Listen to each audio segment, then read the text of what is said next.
The desert wind carried a faint whisper, as though the earth itself remembered every secret the stars had ever poured down upon it. Kaelen Ardis adjusted the strap of the worn leather case on his shoulder, his boots crunching against pale stone, his breath steady in the cold night air. The world around him seemed endlessly still, and yet above him the sky was alive, scattered with constellations like lanterns hung in eternity.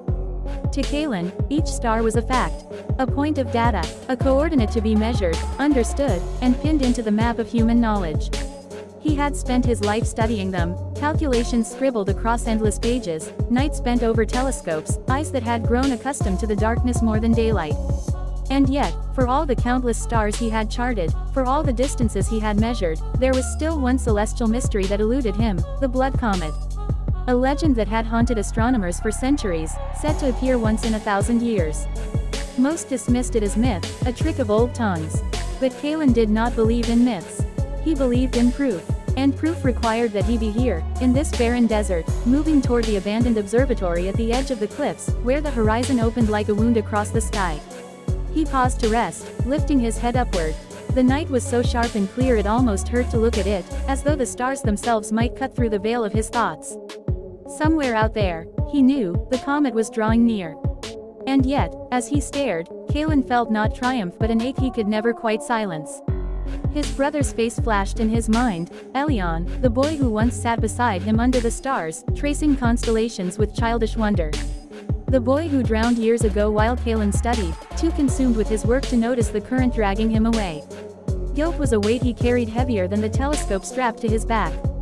Beautiful, isn't it? The voice startled him. Soft, melodic, as though it rose from the very desert air.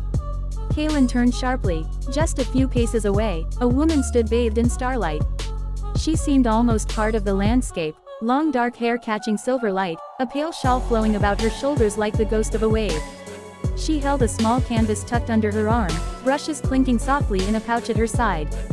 Her eyes were unlike any Kaelen had seen. Deep, luminous, filled not with the cold reflection of the stars but with their fire, as though she carried entire galaxies in her gaze. Kaelen narrowed his eyes, cautious. I didn't expect to meet anyone out here. She smiled faintly. The stars draw more wanderers than you think. She lifted the canvas, showing him a glimpse of paint smeared in shades of midnight blue and silver. I follow their whispers. Tonight, they led me here. Kaelen almost laughed, though not unkindly. Stars don't whisper. They burn, they collapse, they orbit. They don't speak. They're matter. That's all. The woman tilted her head, her smile unfading, though tinged with sadness. Then perhaps you've never learned to listen. My name is Selene. Kaelen hesitated, studying her carefully.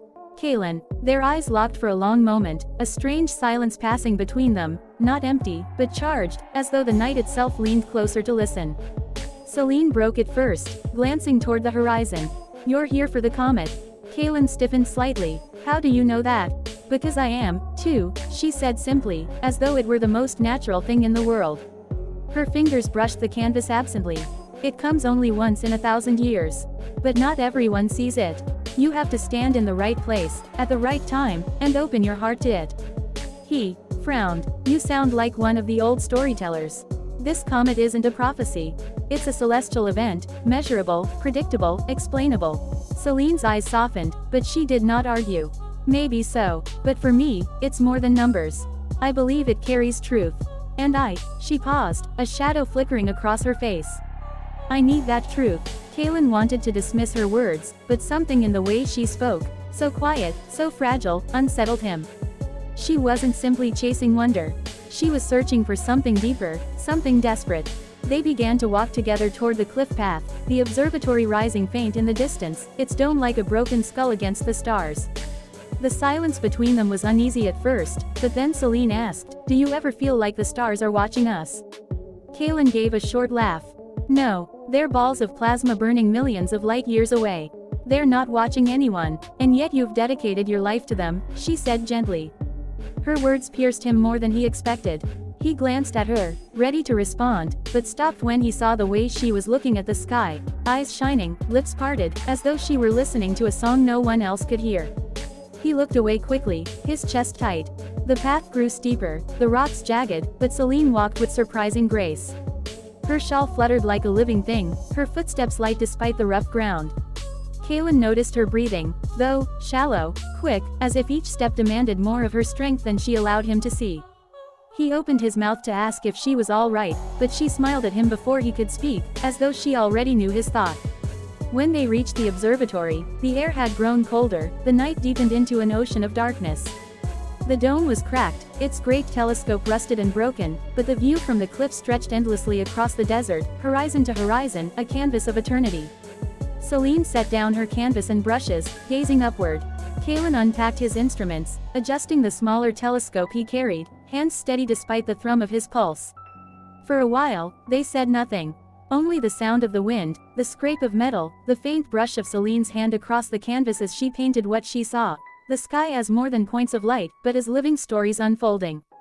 Finally, Selene whispered, "When the comet comes, will you